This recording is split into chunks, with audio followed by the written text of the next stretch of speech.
Hey everyone, it's Richard Metal Fan here, bringing you guys another old school album review, and we're going to be continuing the Mercyful Fate discography, and today we're going to be talking about Time, Mercyful Fate's fourth album, released in 1994 under Metal Blade Records.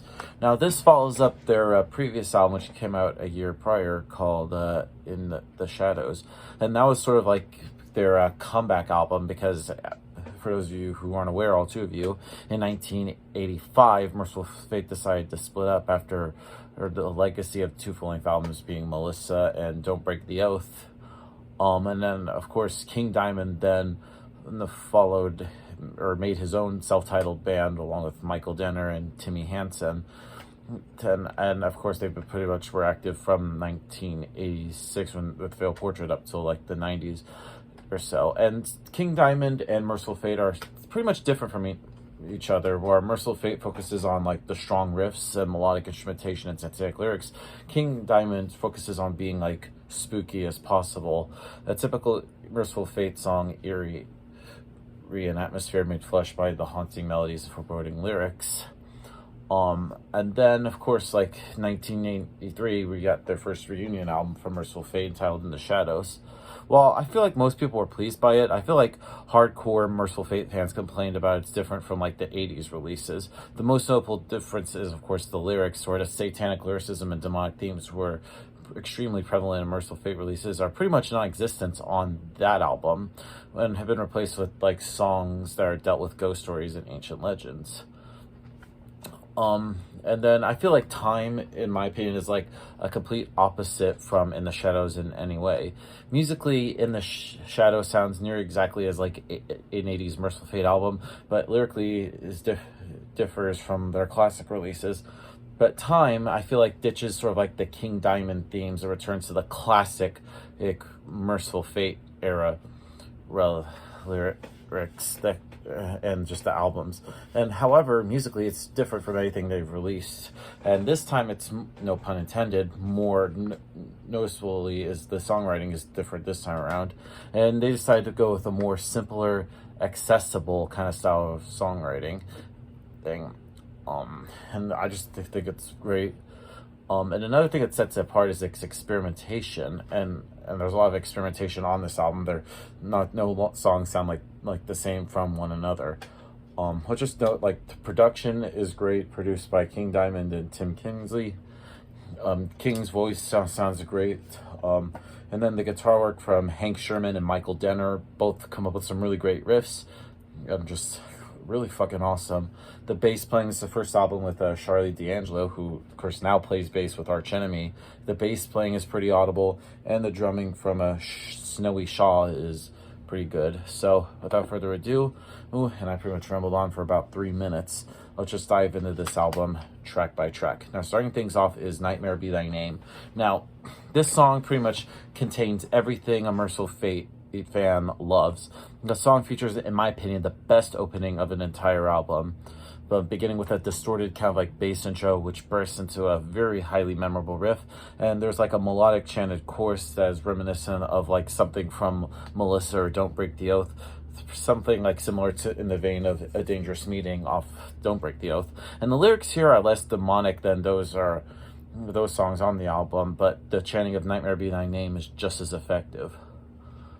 Next song is called Angel of Light. Now, Angel of Life, this song musically has a bit of a power metal vibe to it, especially in like the riffs. And the song's chorus in here is very soft and melodic, and is really the catchiest of the album. Although this song is shockingly melodic and calm, but I still it retains its heaviness due to the superb guitar solo, intense drumming, and just the classic King Diamond vocals. Witch's Dance is up next. Now, this song is a classic. It has some heavy bass with some great guitar, and this is one of the slower songs on here with some tempo changes and a violin piece in the middle, but this song is still a classic. Next song on the album is called The Mad Arab. Now, this song is a direct tribute to H.P. Lovecraft's like Abdul al-Azred, and King just sounds perfectly as he shifts between his like ghostly falsettos and sort of like lower pitches. In fact, I feel like he throws a lot of his character into his performance that would probably adequate more with the solo band. I think the whole Fate canon is like the greatest aesthetic crossover between the two. Next song is called My Demon. Now this song has, in my opinion, the heaviest riff on the album, and this song shows like the different style of Mercyful Fate with its classic tempo changes and the part where King's demonic laugh in the background, and this song is just classic. And then we get to the title track of the album, Time. Now Time is pretty much a slower kind of ballad which utilizes a harpsichord throughout, and this song sounds really beautiful and romantic, and the foreboding lyrics change the song's meaning and give it like an extremely kind of like eerie feel. And the next up is The Preacher. Now The Preacher, I don't know, for some reason this song I just can never get into. It doesn't really click with me like the rest of the albums. That's just me. It's nothing really mind-blowing. And then we get to Lady in Black. Now Lady in Black, this song is a classic. It starts off with a heavy riff and it goes through a lot of different tempo changes, making this song, in my opinion, one of the best of the album. And there's some great solos in this song with some great drumming. Man, and just the lyrics is great. Like the Lady in Black was here now, here to me to take that away. Ugh, gives me chills every time I hear it. Moving on to Mirror.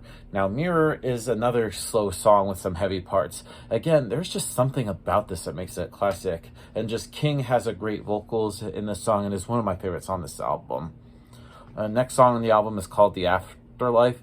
Now another classic song. It pretty much has like a very slow beginning, and it's one of the many classics from this album, and I feel like this song just doesn't disappoint diehard fans like myself. And then we finally end the album with Castello de Mortes. Now this song begins with an acoustic intro and some spoken word vocals, and it just builds and builds, and King Diamond does a shriek of "oh no," and then the song just explodes into a riff, and the verses are set apart with some really strong instrumental sections and some very mid-paced guitar solos, and I think it's a strong way to end this album. Now overall, Time by Mercyful Fate is a pretty good album in their discography. It's definitely better than their comeback album In the Shadows. So if I were to give this album a score, I'm going to give this album probably a solid 8.5 out of 10. So yeah, that's my review of Time by Mercyful Fate, guys. Let me know in the comments what you guys think about it, and I'll see you all in the next video. And as always, keep it metal.